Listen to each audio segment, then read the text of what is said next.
December 18, 1956, 10:30 p.m. Frank Costello stood in his study on the upper floors of the Waldorf Astoria Hotel, one of New York's most prestigious establishments, a glass of aged cognac in his hand, looking out at the glittering skyline of Manhattan spread out before him like a kingdom he'd inherited at birth, like a chessboard where only he knew all the moves, where only he understood the rules. The city lights twinkled below him, each light representing a business, a life, a piece of territory that somehow connected back to Frank Costello. Frank Costello was known throughout New York's underworld, throughout legitimate business, throughout political circles. As the prime minister of the underworld, he was the man who controlled New York's organized crime from the shadows, the man in the background who made decisions that affected millions of lives, the man who had survived decades in a business where most men didn't live past their 30s, didn't see their 40th birthday before someone put a bullet in their brain. He was 65 years old, had been in power for nearly 40 years, had outlasted rivals and enemies and federal law enforcement and state police, and political upheaval and territorial wars, and everything that life had thrown at him. He had money beyond counting, power beyond measure,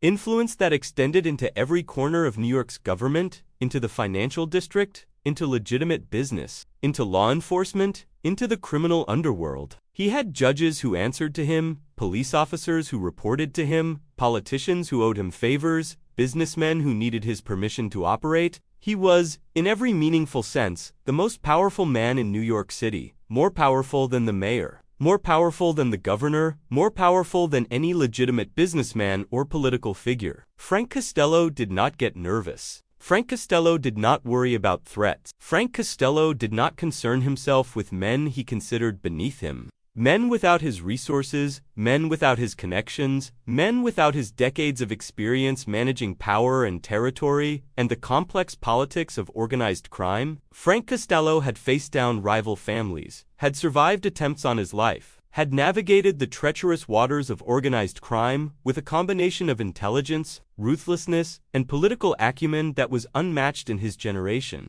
But on this night, sitting in his study with the city spread out before him like a chessboard where he alone knew all the moves, Frank Costello was about to make the mistake that would change everything. The miscalculation that would alter the balance of power, not just in his organization, but throughout New York City itself. He was about to underestimate Bumpy Johnson. The problem, as Frank saw it, was simple and straightforward and obvious once you understood the fundamentals of how power worked in New York. The numbers racket in Harlem had become too profitable to ignore, too lucrative to leave in the hands of independent operators who weren't paying tribute to the five families. Too much money was flowing through that neighborhood every single day. Money that should be flowing into the hands of the Costello organization and the other four families. Money that belonged to the Italian mob by right of tradition and power and the way things had always been done. For years, the five families had allowed the black gangsters and operators to run their operations relatively unmolested, had allowed them to keep their neighborhood's numbers game going without significant interference or demands for tribute. It was an unspoken agreement, a territorial understanding. A recognition that there were certain neighborhoods that were controlled by independent black operators and other neighborhoods that were controlled by the Italian families. The arrangement had worked well enough for everyone involved. The Italians controlled downtown Manhattan, controlled the financial district, controlled Midtown, controlled the waterfront, controlled all the most profitable territories. The independent black operators could have Harlem, could have sections of Brooklyn, could have small operations in the Bronx, as long as they understood that they existed at the pleasure of the five families, as long as they paid tribute when asked to do so, as long as they understood their place in the hierarchy, as long as they didn't get any ideas about expanding their operations into Italian territory or challenging the authority of the families. But in recent years, something had changed in Harlem, something fundamental had shifted. A young man named Bumpy Johnson had risen to power in that neighborhood, had consolidated control of the numbers racket, had established himself as the dominant force in Harlem's criminal underworld, and unlike the previous black gangsters who had understood the rules and accepted them, who had paid their tribute and understood the limits of their power, Bumpy Johnson seemed to be operating under a different set of assumptions entirely. He seemed to think that he could build an empire in Harlem without answering to anyone, without paying tribute to the five families, without accepting the hierarchy that had been established decades earlier. He seemed to think that the color of his skin didn't matter, that he could operate with the same autonomy that the Italian families did, that he could make decisions about his territory without consulting the families, that he could challenge them if necessary. Frank Costello had heard the stories about Bumpy Johnson.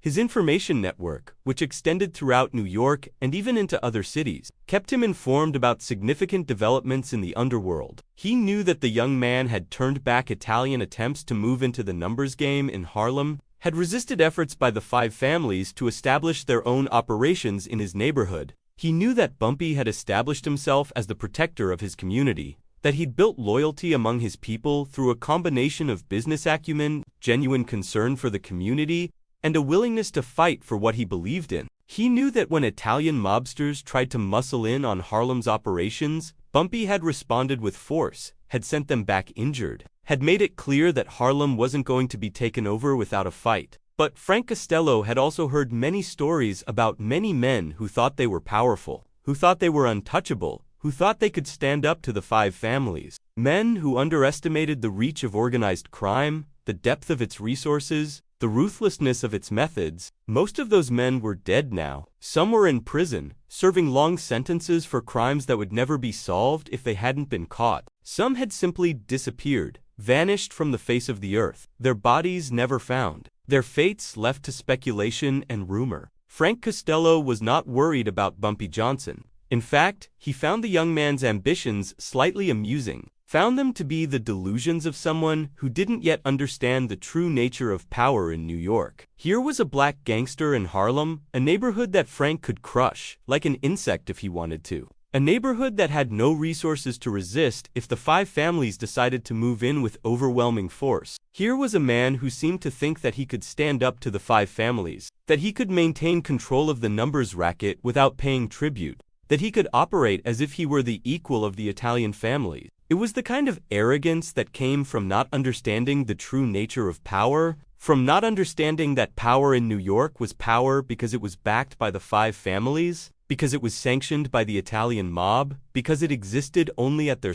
Frank Costello decided that it was time to teach Bumpy Johnson a lesson about hierarchy, about understanding one's place in the order of things, about respecting the natural order that had been established decades earlier. Frank decided that it was time to bring Bumpy Johnson into line, to make him understand that he was not the equal of the families, that he operated in Harlem only because the families allowed him to operate, that his power was limited and could be taken away at any time if he didn't show the proper respect and pay the proper tribute. Frank summoned his underboss, a man named Vito Genovese, to his study for a late-night meeting. Vito was in his mid-50s, brutal and efficient, a man who understood violence and intimidation with an almost artistic appreciation, a man who had made his career out of eliminating problems for the Costello organization, a man who had killed rivals and eliminated threats and solved complex problems through the application of strategic violence. Vito had the bearing of a soldier, the intelligence of a tactician, the ruthlessness of a man who understood that in the underworld, mercy was weakness, and weakness was fatal. Vito arrived at the Waldorf Astoria within an hour of receiving the summons. He was shown into Frank's study by a private elevator that went directly to the upper floors. Bypassing the normal security of the hotel, Frank poured him a glass of cognac, the same expensive cognac he was drinking, and explained the situation in detail. "We need to consolidate the Harlem numbers operation into our structure," Frank said, his voice calm and measured, but carrying the weight of absolute authority. "It's too profitable to leave in the hands of a boy who doesn't understand how things work, who doesn't understand the hierarchy, who doesn't understand that power in New York flows from the five families. We'll give Bumpy Johnson an opportunity to understand," Frank continued. "We'll send someone to make him an offer. Either he agrees to pay us a substantial percentage of his numbers revenue in exchange for our protection and our blessing, or we move in with our own operation and take over. If he's smart, he'll accept the offer. If he's not smart, if he refuses us, if he tries to resist, we'll find out just how powerful his little Harlem operation really is when we bring the full resources of the five families to bear on it." Vito nodded slowly, understanding the plan completely. It was the standard approach that the five families used to expand their territory, to absorb smaller operations, to consolidate power and increase their revenue streams. It had worked for decades. It had worked against every rival and competitor that had ever tried to stand up to them. Vito didn't see any reason why it wouldn't work against Bumpy Johnson. The man was black, young, operating in a poor neighborhood. In a neighborhood that the families had essentially written off as insignificant compared to the more profitable territories they controlled. What could possibly go wrong? What could possibly happen that would prevent the 5 families from getting what they wanted? What could possibly go wrong was that Frank Costello had made an assumption that would prove to be the most costly assumption of his life. The miscalculation that would ultimately cost him more than he could possibly imagine. He had assumed that because Bumpy Johnson was black, because he operated in a poor neighborhood, because he didn't have the institutional backing of an established crime family with decades of history and thousands of soldiers, he must be inferior in some fundamental way. He had assumed that Bumpy would understand the natural hierarchy that had been established in New York and would accept it, would understand that resistance was futile, that the 5 families always got what they wanted in the end. He had assumed that, when presented with an ultimatum, when faced with the choice of paying tribute or facing the combined might of the 5 families, Bumpy would fold like every other businessman and gangster who had been presented with similar ultimatums throughout Frank's 40 years of power. He had assumed that money was the ultimate motivator, that the offer of protection and partnership would be too good to refuse, that Bumpy would quickly recognize that his best option was to accept the family's authority and begin paying tribute. What Frank Costello didn't understand, what he couldn't have possibly understood from his position of privilege and power, what his decades of success had blinded him to, was that Bumpy Johnson had built something that couldn't be measured in money or territory alone. Bumpy had built loyalty. Bumpy had built genuine community support. Bumpy had built a power base that was rooted not in fear and intimidation, not in the ability to commit violence, but in respect and genuine care for the people he served. When Vito Genovese walked into Harlem with an offer that was essentially a threat, that was essentially a demand for surrender, that was essentially a statement that Bumpy's days of independence were over, he was walking into a neighborhood where Bumpy Johnson's people would die for him. They would die for him not because they feared him, not because he had threatened them, not because he had forced them into loyalty through violence or intimidation, but because he'd earned their loyalty through years of protecting them, helping them, standing up for them against the very forces that now threatened him. When Vito Genovese made his move, the city held its breath, though most people didn't know it. Vito came to Harlem with a group of men. Italian men in expensive suits and expensive overcoats. Men who made it clear through their bearing and demeanor that they were representatives of serious power. Men who carried themselves with the confidence of people who had never been refused, who had never faced resistance that they couldn't overcome. They came to a club called Small's Paradise, a legendary establishment where Bumpy Johnson was known to spend his evenings conducting business, meeting with his associates, holding court with the people of Harlem. Vito walked into Small's Paradise like he owned the place, like he had every right to be there, like the rules that applied to other men didn't apply to him. He walked up to Bumpy's table, a corner table with a good view of the room, and sat down without being invited, without asking permission, without acknowledging that he was entering Bumpy's territory, sitting at Bumpy's table, doing something that would be interpreted as a profound sign of disrespect in any other context. Vito told Bumpy what he came to say without preamble, without negotiation,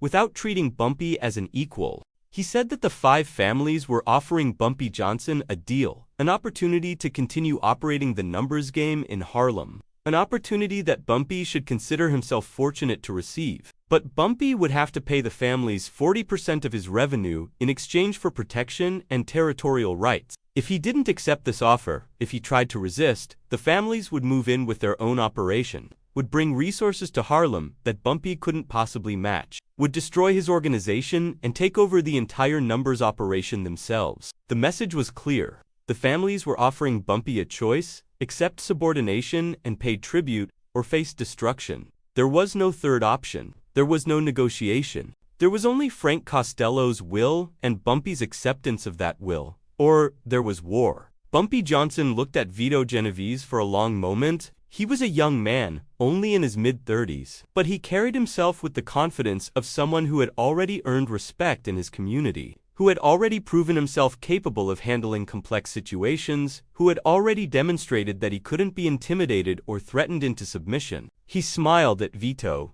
not a friendly smile, not a smile of acknowledgement, but a smile that suggested he was amused by what he was hearing, that he found something in Vito's words to be slightly ridiculous, that he was looking at a man who didn't understand what he was dealing with. Then he said something that would echo through New York's underworld for decades, that would be told and retold in street corners and in social clubs, that would become legend. Tell Frank Costello that Harlem is not for sale. Not today, not tomorrow, not ever. Tell him that if he wants Harlem, he's going to have to come take it himself. Tell him that he's made a mistake, and mistakes have consequences. Tell him that I didn't come this far, didn't work this hard, didn't build what I've built in this community just to hand it over to him because he thinks he's more powerful than me. Harlem belongs to me. It belongs to the people of Harlem, and neither Frank Costello nor the five families are going to take it away. The room went silent. Everyone in Small's Paradise heard what Bumpy said.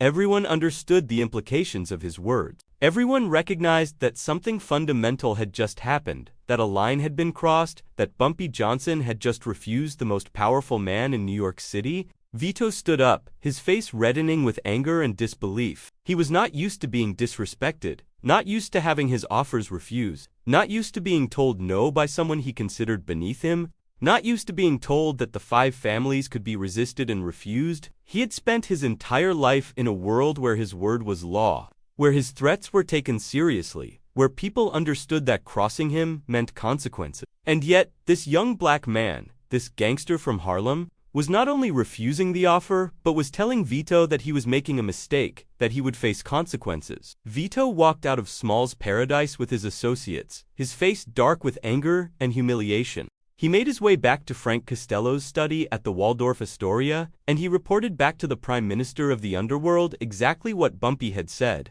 He repeated the words carefully, his anger evident in his voice, his humiliation apparent in his face. Frank listened to the report with an expression that mixed disbelief with rage, that couldn't quite accept that such a thing had happened, that a young black gangster from Harlem would actually refuse an offer from the Prime Minister of the Underworld, would actually have the audacity to tell Frank Costello that he was making a mistake. Frank Costello made a decision that night, sitting in his study with the Manhattan skyline spread out before him, that would set off a chain of events that would fundamentally alter the balance of power in New York City. Frank Costello decided that Bumpy Johnson needed to be taught a lesson that he would never forget. A lesson that would serve as a warning to anyone else who thought they could refuse the five families. A lesson that would demonstrate what happened when someone was foolish enough to say no to Frank Costello. Frank Costello decided that he would destroy Bumpy Johnson.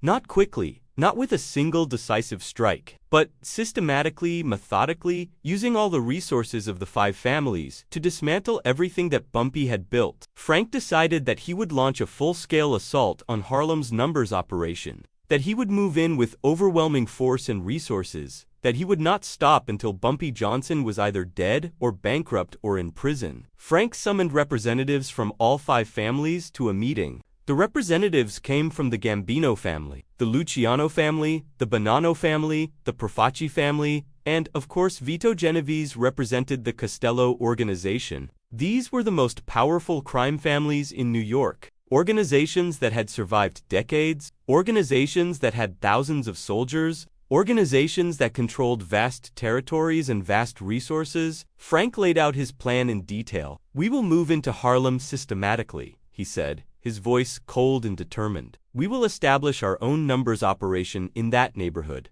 We will hire runners to take bets. We will set up collection points in every block. We will undercut Bumpy's prices, offer better odds, make it more attractive for Harlem residents to place their bets with us instead of with Bumpy. We will use violence and intimidation to disrupt his business. We will target his runners and beat them. We will burn his numbers joints. We will make it clear that anyone who works with Bumpy Johnson is making a mistake, that they will face consequences. Within 6 months," Frank said, "Bumpy Johnson will be bankrupt. Within 6 months, his runners will have left him. Within 6 months, his operations will be destroyed. Within 6 months, Bumpy Johnson will be desperate, and he will either accept our original offer and pay tribute, or he will be eliminated." The representatives of the five families agreed. They had all faced similar resistance before, and they had all overcome it through the application of superior force and superior resources. They had never met a rival that they couldn't ultimately overcome.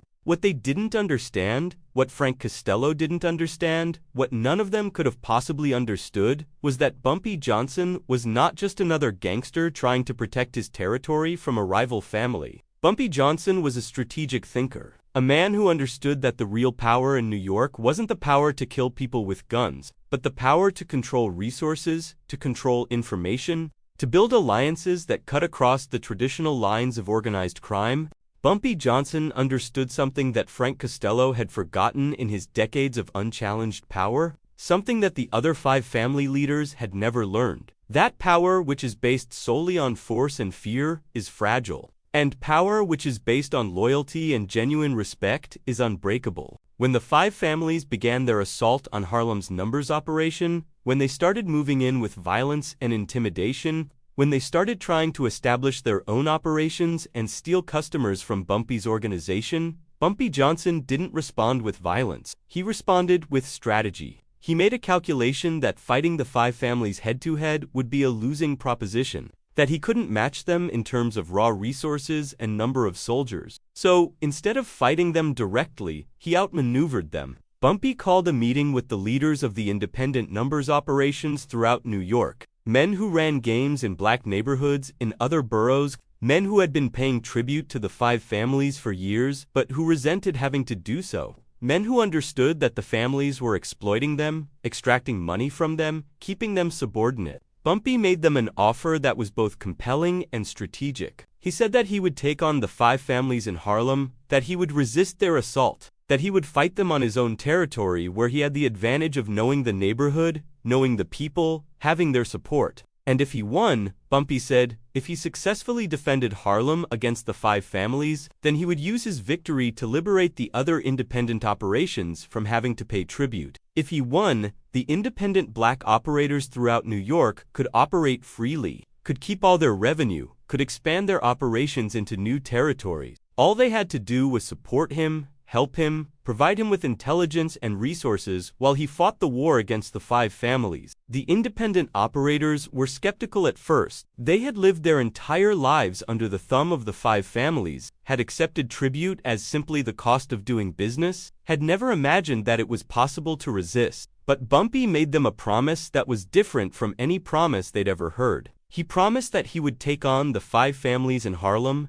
and that he would win. He promised this not with false bravado, but with the quiet confidence of a man who had already thought through the strategy, who already understood how he would win. Bumpy's strategy was brilliant in its simplicity and in its understanding of how power actually worked in New York. He knew that the 5 families, despite their power and their resources, had limited reach in Harlem. They couldn't be everywhere at once. They couldn't control every block, every corner, every operation. They didn't have the manpower to occupy the entire neighborhood, but Bumpy Johnson could. Bumpy Johnson had the entire neighborhood of Harlem as his eyes and ears. He had community members who would report to him where the Italian operations were being set up, who would interfere with them, who would protect his own operations. He had children who would warn runners about Italian mobsters on the streets. He had businesses that would refuse to allow the 5 families to use their locations for numbers operations. He had loyalty that the 5 families couldn't buy and couldn't intimidate away. The war between Bumpy Johnson and the 5 families lasted for months, lasted from late 1956 through the spring and summer of 1957. It was a war that wasn't always visible to the outside world, wasn't always covered in the newspapers, wasn't always obvious to people who weren't embedded in the underworld. But it was a war nonetheless, a real war with real consequences, a war where people were injured, where operations were destroyed, where money was lost and lives were disrupted. The Italian mob would move into a block, try to set up a numbers operation, try to establish a presence, and find that Bumpy's people had already warned all the customers to stay away. Word would spread through the neighborhood that betting with the Italian mobsters was dangerous, that Bumpy Johnson didn't want it happening, that anyone who placed bets with the 5 families would be punished. The runners wouldn't come, the customers wouldn't show up, the operation would fail. The families would try to establish a presence in a numbers joint, would send men to intimidate the proprietor, would demand that he allow their operation to run out of his location, they would find that Bumpy's associates would be there waiting for them, ready to use violence if necessary, ready to protect their territory, ready to fight for what they believed in. Confrontations would happen, people would be hurt, but each confrontation would end with the Italian mobsters leaving, with Bumpy's people remaining in control. The families would try to intimidate Bumpy's runners, would beat them, would put them in the hospital, would try to convince them to switch their allegiance. They would find that within days, new runners would emerge to replace the injured ones, that the community would rally around the injured runners, would provide them with support and protection, would help them heal and return to work. They would find that threatening or beating a runner in Bumpy's organization wasn't a way to break the organization. It was a way to reinforce the loyalty of the community to Bumpy. Meanwhile, Bumpy was working on a second front, a front that would ultimately prove to be more important than the street-level conflict with the five families. He was making contacts with police officers who operated in Harlem, offering them money in exchange for information about planned raids by federal narcotics agents, about coordinated enforcement operations that might be planned with the five families, about police movements that might be designed to help the Italian mob consolidate control. Bumpy was paying for intelligence, paying for protection, paying to neutralize law enforcement as a potential weapon against him. He was reaching out to politicians in Albany, to people in the Democratic Party, to people who were sympathetic to the plight of poor black New Yorkers, to people who saw the five families as corrupt exploiters of their own community. Bumpy was offering campaign contributions, offering support, offering to deliver votes in Harlem. In exchange, he was getting political protection, getting people in state government who would push back against federal efforts to destroy his organization, getting allies in places where Frank Costello thought he had unchallenged power. He was building an alliance network that extended far beyond the underworld and into legitimate business and politics. He was establishing relationships with businessmen in Harlem who wanted to do business with him, who wanted his protection and his blessing. He was creating a network of mutual interests and dependencies that made him more than just a gangster. He was becoming a force in the community, someone who controlled not just criminal enterprise, but who had influence over legitimate business, who had political connections, who had resources that extended beyond what the five families understood. Frank Costello watched this war unfold with increasing disbelief and increasing anger. He had expected Bumpy Johnson to either surrender quickly or be crushed within weeks. Instead, he was watching the young man expand his influence, strengthen his position, consolidate his control of Harlem, and begin to challenge the authority of the five families in ways that hadn't happened in decades. The five families had faced rivals before, had faced competing crime organizations, had faced federal enforcement, had faced everything that New York could throw at them. But they had always ultimately prevailed. They had always ultimately gotten what they wanted. This time was different. This time, the more the five families pushed, the stronger Bumpy's position seemed to become. This time, the young black gangster from Harlem seemed to be outmaneuvering them, seemed to understand something about power that Frank Costello didn't, seemed to be thinking several moves ahead. Frank called another meeting of the five families, this time with a different mood, a different energy. He wanted to escalate the violence, to bring in more men, to crush Bumpy through sheer force. He wanted to move past negotiation and strategy and just overwhelm Harlem with Italian soldiers. Wanted to turn the entire neighborhood into a battleground until Bumpy Johnson either surrendered or was killed. But Carlo Gambino, the representative of the Gambino family, and perhaps the wisest of the five family leaders,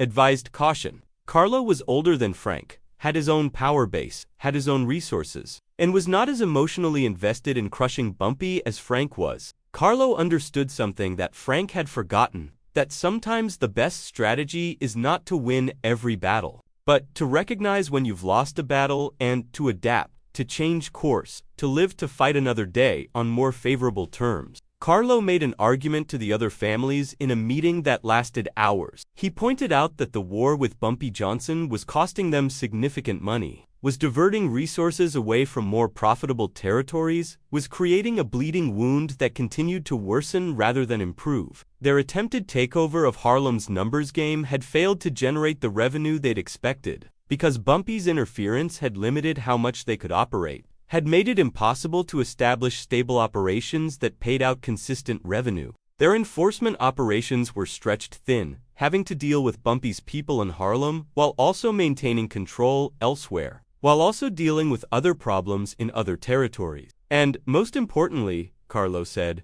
other independent operations in other boroughs are watching what is happening in Harlem and are becoming increasingly willing to challenge the family's authority. If we lose in Harlem, if we are forced to back down from this young black gangster, what message does that send to every other independent operator in New York? What message does that send to our own soldiers? What message does that send to our allies and our partners? The message would be that the five families could be challenged and could fail. The message would be that a young man from a poor neighborhood, operating without the backing of an established crime family, could stand up to the combined power of the five families and could win. And that message, once sent, could not be unsent. That message would embolden challenges throughout New York, would encourage rebellions, would create a cascade of problems that would be far more serious than the relatively contained problem of Bumpy Johnson in Harlem. Carlo made a proposal that was radical for its time, that went against the assumption that the five families always got what they wanted, that the five families never backed down, that the five families never acknowledged defeat. Leave Harlem alone, Carlo said. Accept that Bumpy Johnson controls Harlem and will continue to control Harlem. Accept that this neighborhood is beyond our reach, at least for now. In exchange, Bumpy will agree not to expand his operation into the territories of the five families, will not challenge our authority outside of Harlem, will not attempt to build alliances with our soldiers or our partners. The families can focus their resources on the more profitable territories, Carlo said, on consolidating their control in Brooklyn and the Bronx and Manhattan. The families can focus on the financial services rackets, on the labor racketeering, on the extortion operations, on the areas where we are already strong. We can avoid a prolonged war that is increasingly looking like it couldn't be won, that is increasingly costing us more than it's worth, that is increasingly damaging to our reputation and our authority. Frank Costello rejected this proposal immediately, rejected it violently, rejected it with the fury of a man who couldn't accept defeat, who couldn't accept the idea that he would have to back down from a black gangster in Harlem, who couldn't accept the reality that the world was changing and that the assumptions